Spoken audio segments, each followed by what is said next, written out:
Tell me piece yourself back together now. What's your vision?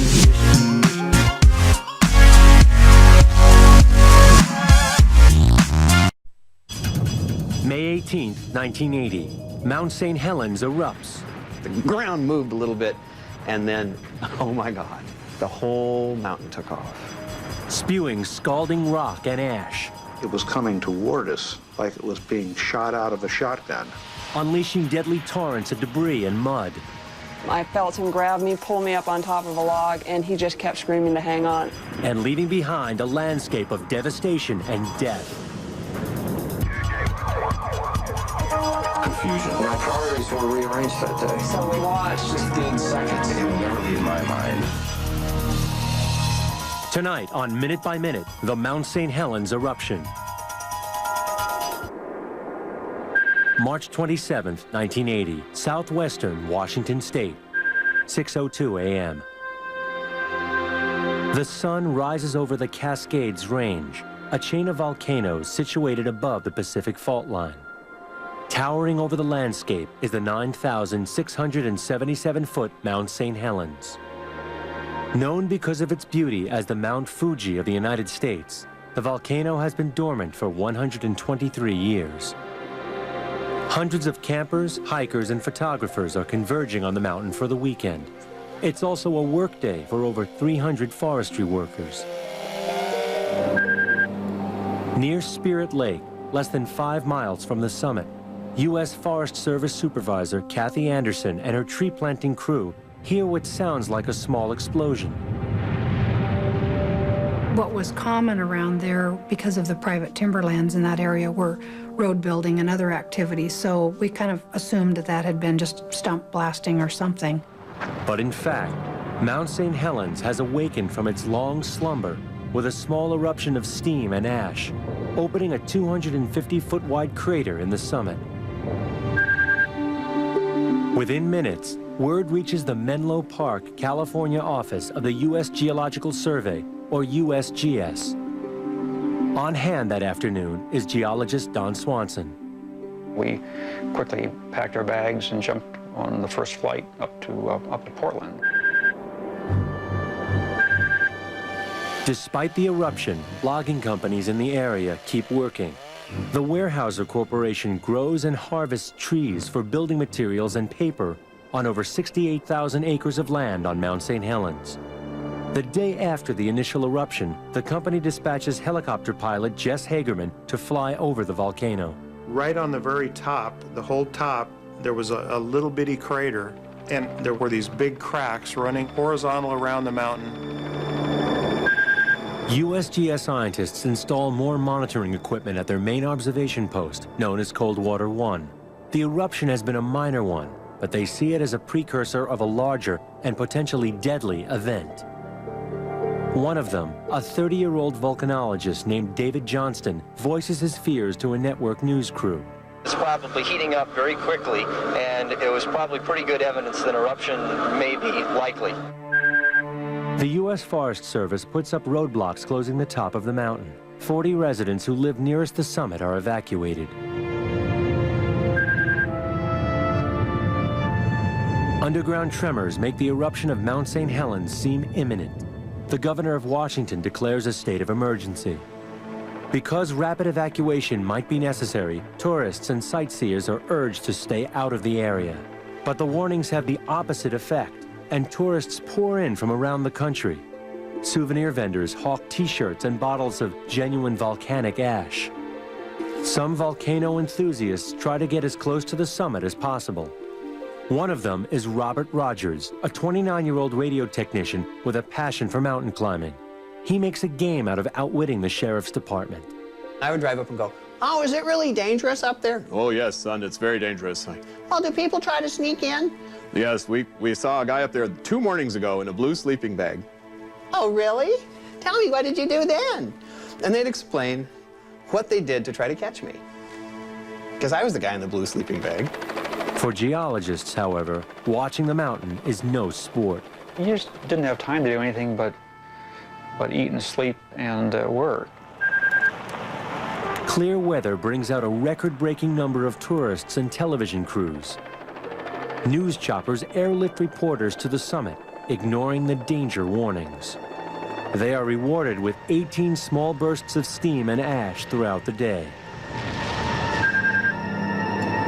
4 weeks after the initial eruption, scientists discover an alarming bulge on the north side of the mountain. Magma, rising within Mount St. Helens, has encountered a blockage in the mouth of the volcano and is being forced out around it. Scientists, like volcano hazard specialist Dan Miller, explain the danger to emergency agencies, but little is done. As the weeks passed and nothing serious happened at Mount St. Helens, it became more and more difficult for us to convince the various agencies, both state, federal, and local, that something ugly was about to happen. Over the next 2 weeks, the bulge on the north side of Mount St. Helens grows larger every day. The mountain was moving at such a rapid rate, about 5 feet a day or so horizontally, just day after day after day after day. Officials finally heed the scientists' warnings and establish a so-called red zone, a safety perimeter that extends from 3 to 8 miles around the summit. They begin evacuating residents. On the banks of Spirit Lake, less than 5 miles from the summit, an 84-year-old resident named Harry R. Truman, no relation to Harry S. Truman, tells reporters he has no plans to leave. That's my life. Spirit Lake and Mount St. Helens is my life, folks. I've lived there 50 years. It's a part of me. That mountain and that lake is a part of Truman, and I'm a part of it. Truman's defiance of authority makes him a folk hero overnight. May 1st, 1980. A month has passed since the first eruption. Without another major event, public excitement dies down. But the ominous bulge on the mountain continues to grow. The U.S. Geological Survey sets up a new observation post, Coldwater 2, 5 miles northeast of the summit. This one is 3 miles closer to the volcano than the existing site at Coldwater 1. At Coldwater 1, Ro Finley, an assistant editor with National Geographic magazine, is interviewing 27-year-old photographer Reed Blackburn when the ground begins to tremble.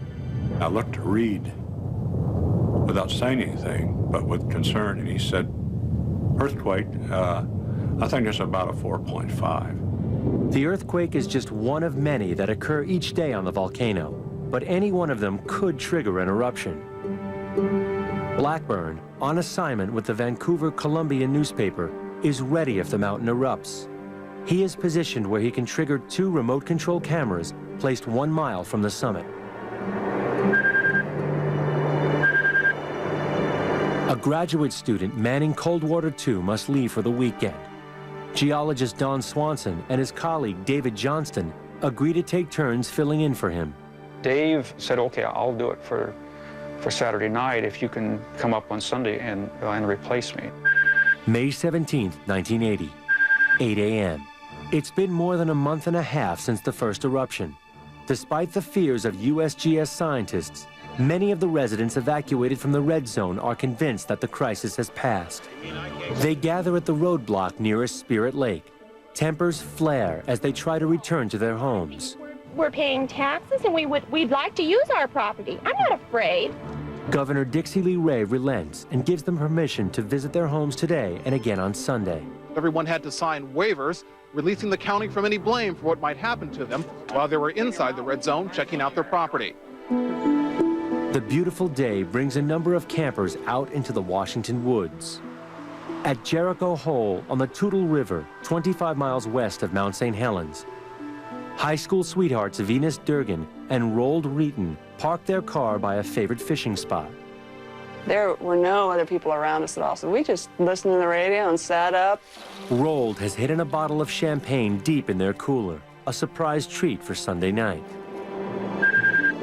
6 miles west of the summit, Ty Kearney, a ham radio operator, volunteering to monitor the mountain for the state of Washington, receives a transmission from a fellow volunteer, Jerry Martin of Concrete, Washington. Martin has stationed his radio van at a perfect viewpoint, just 7 miles away from the bulging north side of the mountain. Backpacking with his wife, Lou, and their 2 young daughters, 3-month-old Tara and 4-year-old Bonnie, Mike Moore passes up 2 campsites. This was Bonnie's first backpacking trip. We wanted it to be something memorable for her. They find an ideal spot near the Green River, 13 miles north of Mount St. Helens. In Bear Meadows, 14 miles northeast of the summit, amateur photographer Gary Rosenquist and a group of friends set up camp after dark. We made a real big fire because of all the wood that was around there, and just had a good time telling stories. It was just a beautiful night. May 18th, 1980, Swift Creek, 5:30 a.m. Tree planting crew chief Kathy Anderson informs her crew they will abandon their site near Clearwater Creek and relocate to Swift Creek, 6 miles south of the summit.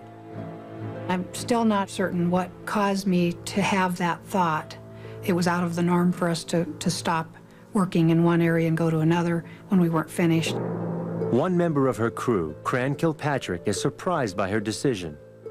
We were actually going to someplace much closer to the mountain than where we were on Saturday, and potentially a lot more danger.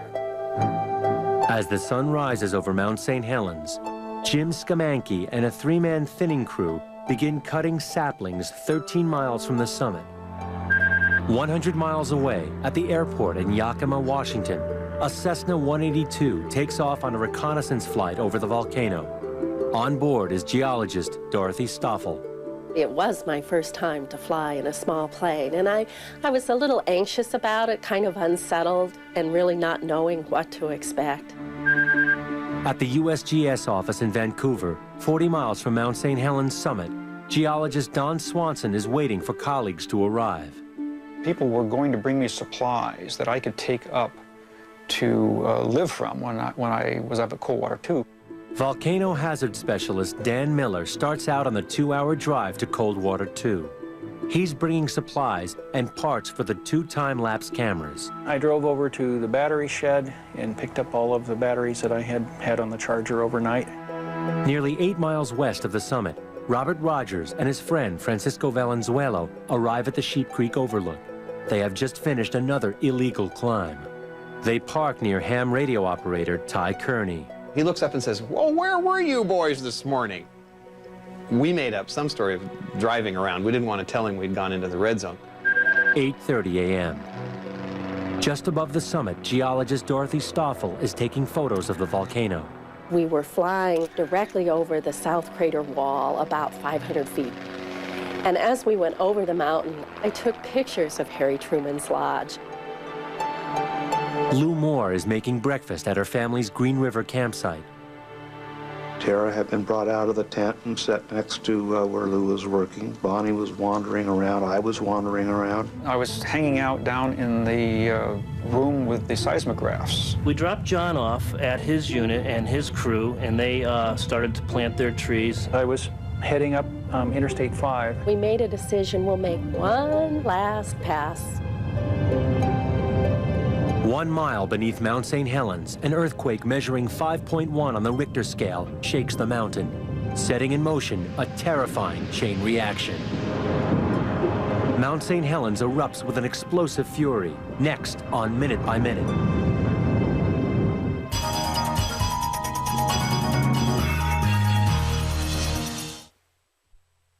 And now back to Minute by Minute. May 18th, 1980, Mount St. Helens, Washington, 8:32 a.m. An earthquake measuring 5.1 on the Richter scale rips through the core of Mount St. Helens. We began to see this enormous fracture open up. It was as though you were slicing the mountain in half. The whole north side of the mountain began to shake. Seconds later, like a zipper from east to west, these little brown detonations, poof, poof, poof, zipped right across the top of the mountain. Suddenly, I just looked up, heard some sound, and looked up, and here was this tremendous signal. The ground moved a little bit, and then, oh my God, the whole mountain took off.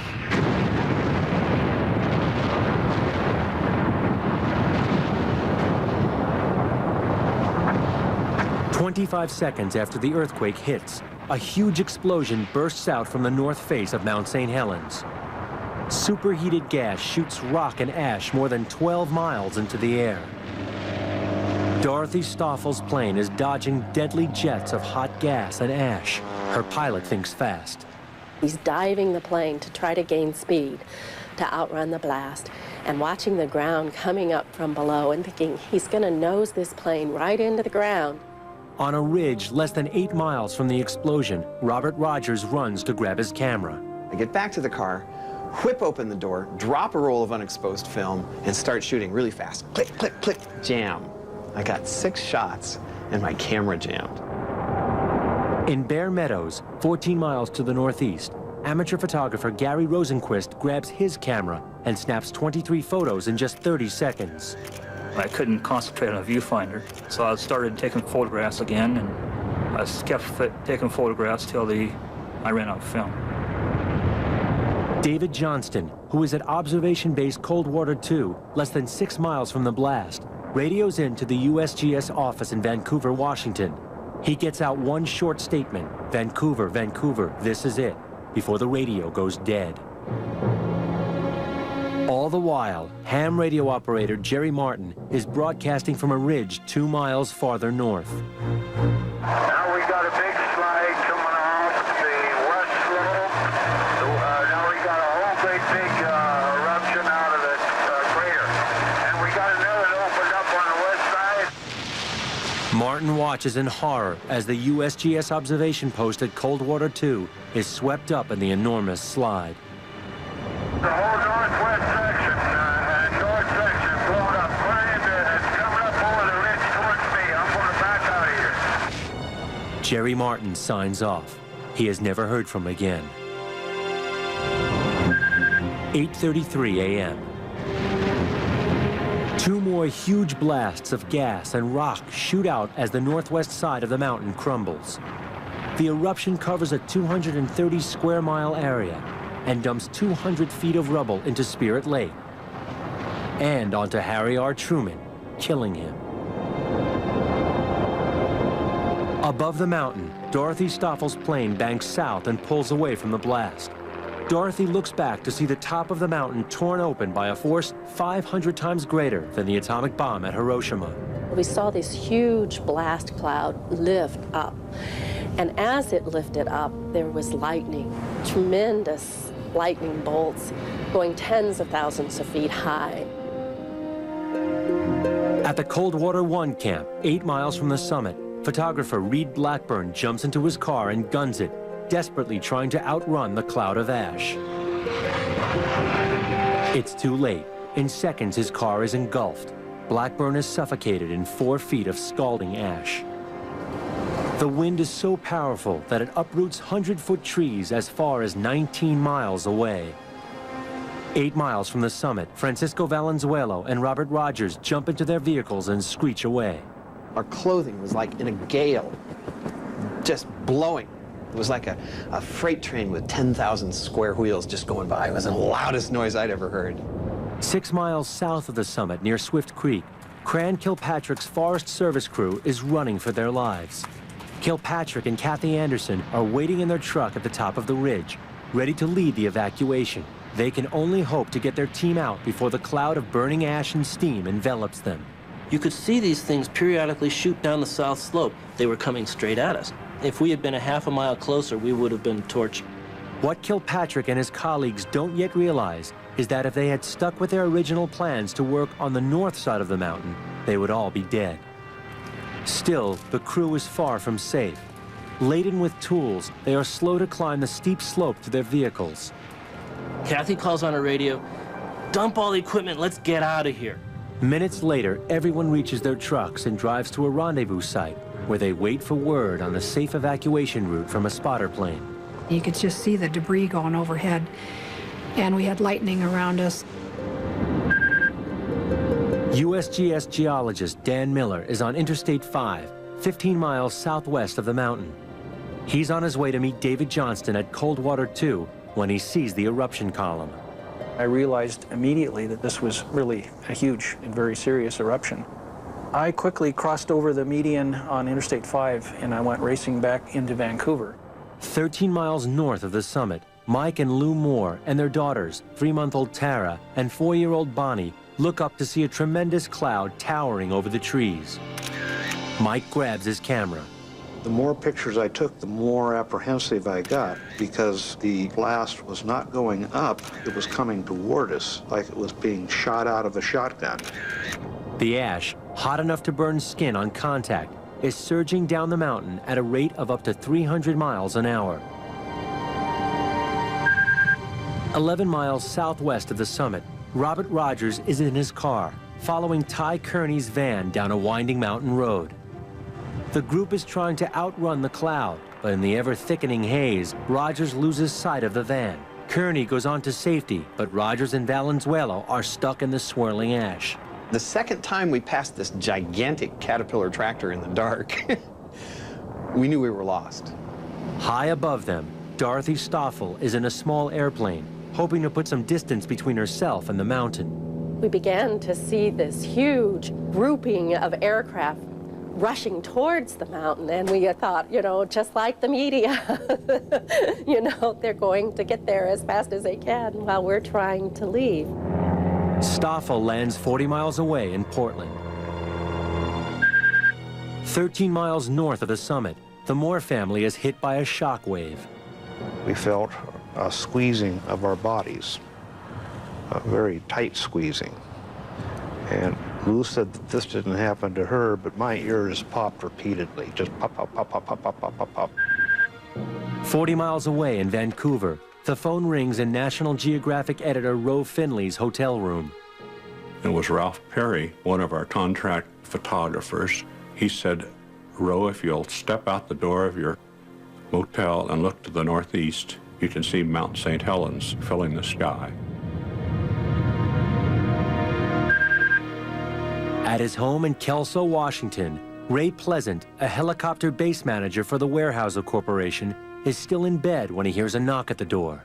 Our neighbor, she used to monitor the scanner, and she'd found out that the mountain had erupted. Although his logging crews are outside the red zone, Pleasant needs every available chopper in the air for possible rescues. He immediately heads out to the nearest base. On a small farm 37 miles from the summit, Jess Hagerman, a captain in the National Guard, is getting ready for church. They called me to call and find out how many people we had that were able to fly. Hagerman immediately heads to the Air National Guard base at Fort Lewis, 20 miles away. The vertical column of ash and steam continues to expand upward and outward. 13 miles away at the Green River campsite, ash begins to rain onto the Moore family. They take cover in a dilapidated hunter's shack, but it affords little protection. Mike and Lou Moore's primary concern, keeping their daughters alive. We gave Bonnie a handkerchief that had been wetted down with water from a canteen. Well, that wasn't going to work for Tara. She's 3 months old. So what we did is we wrapped her up in blankets. At one point, Lou went over and pinched her because she was so quiet. She thought she was dead, and she wanted her to cry to prove that she wasn't dead. And we were all very relieved to hear that cry. The intense heat from the volcano melts the mountain's ice cap, sending 46 billion gallons of water into the Toutle Valley below. Mudslides, heated to 91 degrees and moving at 90 miles per hour, rush down the mountain. 25 miles from the summit, along the South Fork of the Toutle River, high school sweethearts Roald Reeton and Venus Durgan hear the sound of warning sirens. We just pulled the tent right out of the stakes and ran up to the car. Roald guns the engine of his Oldsmobile, but it's too late. The engorged Toutle River is now raging toward them, carrying logs and debris from nearby lumber yards. We surrounded the car and picked up the car, and at that point, the first instinct was to get out of the car, but there was no place to run.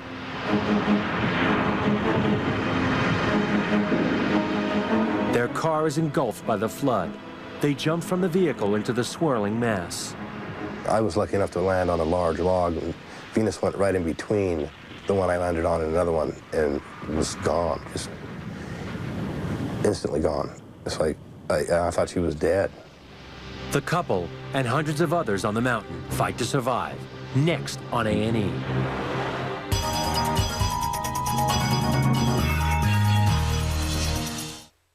And now back to Minute by Minute. May 18th, 1980, Mount St. Helens, Washington. 9:01 a.m. Mount St. Helens has erupted with the force of 10 megatons of TNT. A cloud of scorching ash mushrooms 15 miles into the air. 25 miles away, along the South Fork of the Toutle River, campers Roald Reeton and Venus Durgan have been swept away by a deluge of mud and logs. Venus loses sight of Roald as she is sucked down into the morass.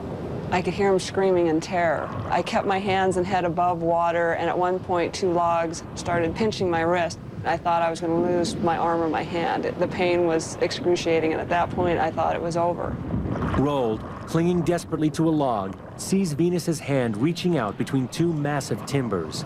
He lunges for her as the logs close in around her. They were moving up and down and sideways, and it just like peeled the skin off her chin. I felt him pull me up on top of a log, and he just kept screaming to hang on. Finally, after a terrifying mile-long ride, Roald maneuvers Venus across the logs and onto the banks of the river. Venus's wrist is smashed, and her right forearm is stripped down to the muscle. She is going into shock, and Roald knows that their only chance of survival is to keep moving. They make their way through the thick forest, hoping to find a way out. Walking back through that was hell.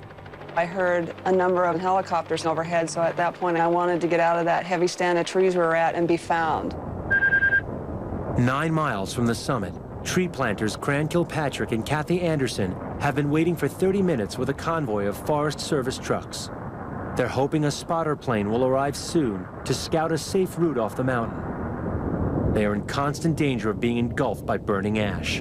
As the crew waits, tension builds to the breaking point. There's one guy. He started to run, and we actually literally had to grab him and throw him back into the van. He got hit, mostly to just knock some sense back into him. Finally, word comes over the radio that the ash is still too thick to allow a spotter plane to fly into their area. They'll have to find their own way out, driving across the bridge of the already swollen Swift Creek. I ran out onto the bridge. What I wanted to do is see if a mud flow was coming down the Swift Creek. There wasn't one coming, so I signaled everybody across the bridge. Ash is raining down heavily as Kilpatrick jumps into the last vehicle on the convoy. Just on the other side of the bridge, his truck stalls. This truck in front of us just disappears into the cloud. We didn't see anybody. It was like, oh my God, we're alone here. Kilpatrick radios Anderson, and she hurries back to pick him up. The convoy slowly makes its way down the mountain to safety. 2 miles from the summit, geologist Don Swanson is flying in a Forest Service plane, searching for his colleague, David Johnston. There was not much chance that Dave or anybody else in the area was going to live through it. Heading toward the mountain in a Cessna, Roe Finley hopes to reach photographer Reed Blackburn at Coldwater 1. I'd flown over cities bombed and burning during the war, but this was so much more awesome.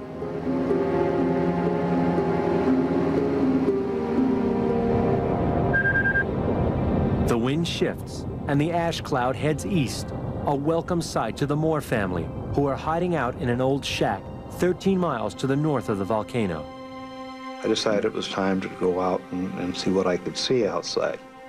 Unfortunately, the door was blocked with 6 inches of ash, and it took quite a bit of kicking to get it open. I could make out the outline of a tree, and that's when I started feeling pretty good. Lou Moore carries 3-month-old Tara, while Mike Moore gathers up 4-year-old Bonnie. He shoulders the backpack containing their tent, food, and survival equipment. On a logging road 8 miles from the summit, Robert Rogers and Francisco Valenzuela are lost in the haze of ash. Then, way behind us out on the west is this little pinpoint of light. That little spot of light got bigger and bigger and bigger. as the air slowly clears, Rogers and Valenzuela are able to navigate their way out. The ash cloud reaches Yakima, Washington, 97 miles to the northeast. Though no longer hot, the ash makes it difficult to breathe. This is, of course, the source of the big problem, the volcanic ash buildup. I'd say the buildup now is at least 3/4 of an inch. Residents must shovel off their roofs to keep them from collapsing. A weather satellite captures photos of the ash cloud as it stretches across Washington state and reaches Spokane, 200 miles to the northeast of Mount St. Helens. It has taken nearly 3 hours for badly injured campers Roald Reeton and Venus Durgan to struggle through the dense forest. I knew we had to go upstream because we floated underneath the bridge. I figured if anybody was going to be anywhere, they'd be there. And there was a sheriff's car on that bridge. The sheriff's deputy radios for a helicopter evacuation. 512. Nearly 4 hours after the first explosion, the eruption is still going strong. Fresh magma was rising up and was escaping from the volcano. Jets of burning gas sweep down the flanks of Mount St. Helens at up to 80 miles an hour. 11 miles from the summit, Mike Moore and his wife Lou try to get their young daughters to safety. Weighed down with survival equipment, Mike comes to an area of blown down trees 6 to 12 feet in diameter. I couldn't carry Bonnie. Lou couldn't carry her because she had Tara in her backpack, and Bonnie was basically on her own in between us. She's a pretty tough kid, but for 4 years old, you're asking an awful lot. The Moores struggle to keep their children alive as rescuers search frantically for stranded victims. Next on Minute by Minute.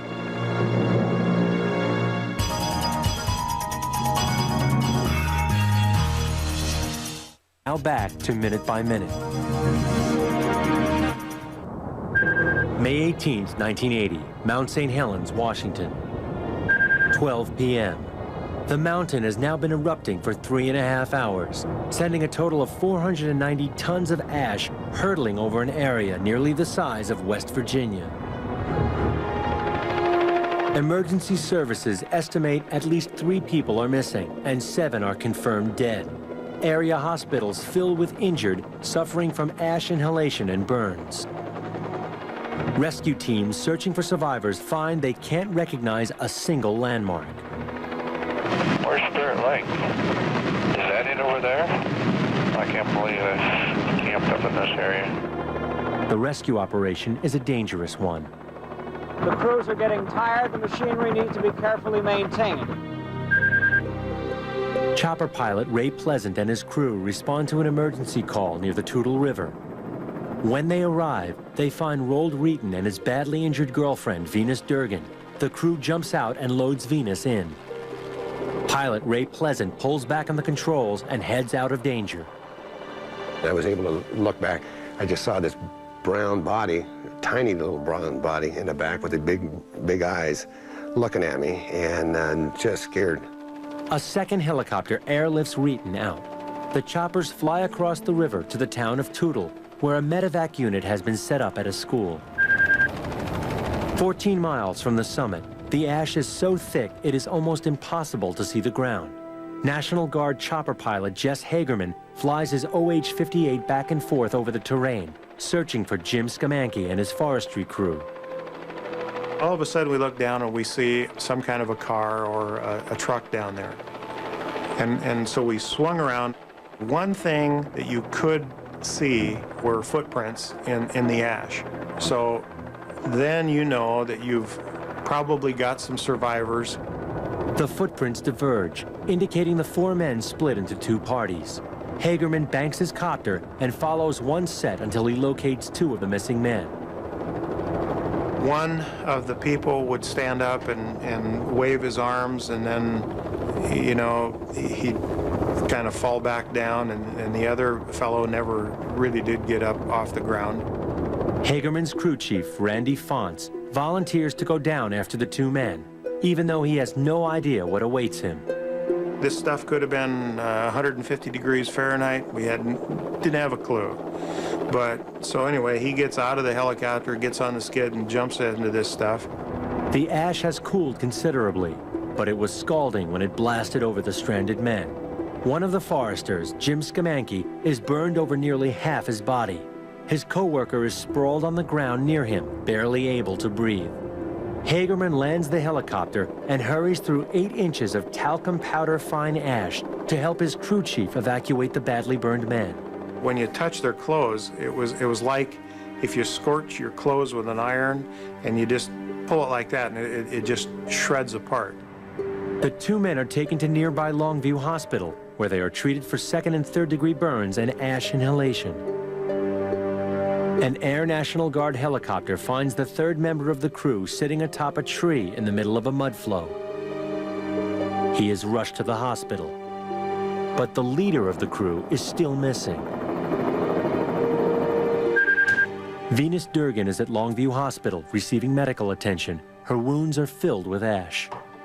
The nurses were crying because they had to immerse me in a tub of water and take sponges and scrape out my wounds. And when the doctor came in, he said, "You didn't do a good enough job." They had to take me back in a second time, and they had to put me on morphine at that point because I was in such pain. Robert Rogers makes it out of the woods and stops on the I-5 freeway to look back at the volcano 25 miles away. Everybody was stopped on the freeway looking at the volcano saying, "Look at him, he's covered with ash." And I drove back to Portland, and that was it. Now that the pressure within the volcano is relieved, the eruption gradually begins to subside. 200 square miles of forest have been destroyed. Heavy equipment lays tossed about like toys.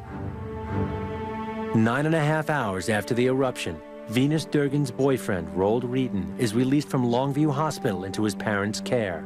They find a hotel for the night, and Roald's father tries to scrub more ash from his son's wounds. Oh, it hurt so bad. It was like I passed out. I mean, God bless him, you know, he did a pretty good job, but, you know, he didn't get it all out. So, you know, I'm tattooed in spots on my legs, you know, from where the ash got rubbed into my skin. In her hospital room, Venus Durgan watches coverage of the eruption. I laid in the hospital room that night watching all the events on TV. My IV bottle in the hospital is shaking every time the mountain erupts. But not everyone is out of danger. As night falls on Mount St. Helens, Mike Moore, his wife, and 2 young daughters have not been able to find their way out of the forest. They pitch camp for the night, but Mike cannot sleep.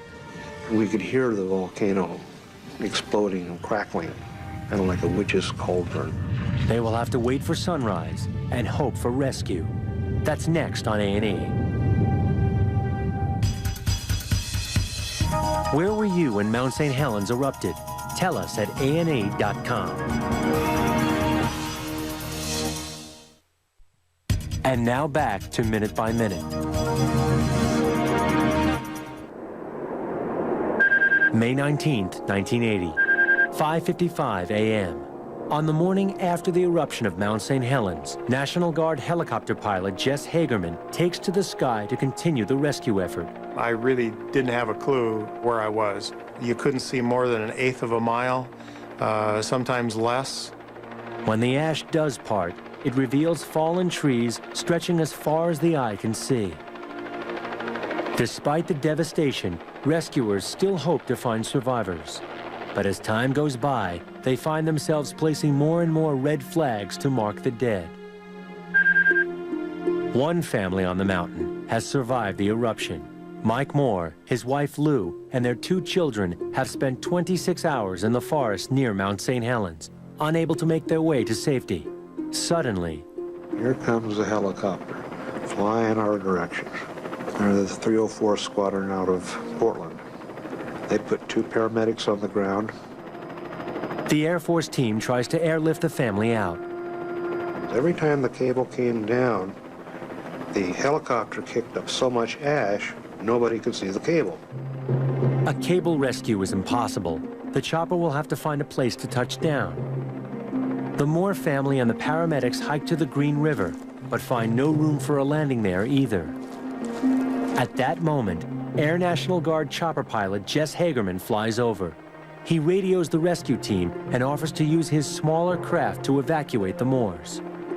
There was no place to set the helicopter all the way down, so I had to kind of hold it on one skid. The Moores, who have their 3-month-old daughter Tara in their backpack, climb into the helicopter. They start sticking this great big huge Kelty backpack. I said, "We don't have room for that." They said, there's a baby in there. I said, well, stuff her aboard. Hagerman takes off and brings the Moore family to nearby Longview Hospital, where they are treated for minor scratches and sent home. Hundreds of volunteers rescue more than 150 people in just 36 hours, but 3 are still missing and 8 are confirmed dead. 31 hours after the eruption, Venus Durgan is released from the hospital. She faces 2 years of physical therapy to regain the use of her flayed arm. 2 days after the eruption, a group of geologists lands near the observation base Coldwater 1. There, they find photographer Reed Blackburn's car. We kneeled down to look inside the car, and there was Reed. His hair was burned and so forth, looking in the car. Yeah. It was pretty gruesome. 3 days after the eruption, President Jimmy Carter flies over the area, surveying the destruction. Federal emergency relief is on its way for the 4 counties hardest hit by the blast. The absolute and total devastation of a region that encompasses about 150 miles. It's the worst thing I have ever seen. The force of the eruption has spewed measurable amounts of ash as far east as Minnesota and as far south as Oklahoma. May 25, 1980. 1 week after the big blast, the mountain erupts again, sending a column of ash 8 miles high. Compared to the May 18th eruption, it's a minor event and does minimal damage. The death toll now stands at 21, and 72 people are missing. 230 square miles have been devastated, roadways have been swept away, and railroads buried. 68,000 acres of commercial timber worth $400 million have been damaged or destroyed. Forester Jim Skamanke is in Emmanuel Hospital Burn Center in Portland, Oregon, where he endures 4 skin graft operations for the burns that covered nearly half his body. He is the only survivor of his 4-man crew. Along the devastated Toutle River, Rold Wheaton's brother locates the buried car and retrieves Rold's things from the trunk. So he brings in all this stuff, and then he pulls out and shows us Rold's parents. Hey, look what I found in the back of Rold's car, this big bottle of champagne. We're both underage, and Rold's parents just look at Rold and I, and I just kind of sat there and slithered in my seat, and we laughed. The champagne, it was the best I ever tasted in my life. It was like double sweet, you know, because we lived through that, and that bottle lived through it. No more survivors are found, and bodies are recovered for months after the blast. There is no trace of 30-year-old geologist David Johnston, who was last heard from at the Coldwater 2 observation site. The body of the last member of Jim Skamanke's forestry crew was finally found in the branches of a tree, about 2 feet above a high water mark made by the Toutle River, dead from ash inhalation. In the end, the death toll will reach 57. Less than a year after the eruption, the first tree is planted in the blast zone. 5 million more are planted over the next 3 years. The Mount St. Helens National Volcanic Monument is established, and tourism increases dramatically, boosting the area's economy. Thousands flock to the mountain, and a new Spirit Lake Highway is built to carry visitors to the spot where Coldwater 2 once stood. 20 years after the disaster, the National Forest Service organizes a reunion for rescuers and survivors.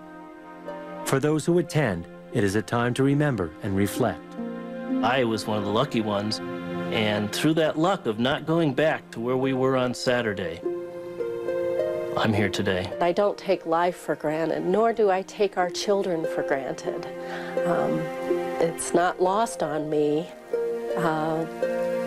what a gift it is to have them. Venus Durgan and Rold Wheaton have remained friends. The eruption forged a bond that has stood the test of time. The ultimate act of love and friendship that anybody can do is risk their life to save yours. And I don't think you're going to ask for anyone to do anything more for you. And for that, you know, I'll always be grateful to Rold. You know, there'll always be a place in my heart. The May 18, 1980 eruption of Mount St. Helens remains the most devastating volcanic event in the history of the continental United States. Some of its impact has been positive. The U.S. Geological Survey used the data from the eruption to create technological advances including a satellite warning system for possible eruptions. Their work has saved thousands and honors the 57 men, women, and children who lost their lives at Mount St. Helens. When you see an erupting volcano, the power and the impact, the energy that's being released is truly stunning. And it makes you realize that we are pretty insignificant creatures next to an erupting volcano.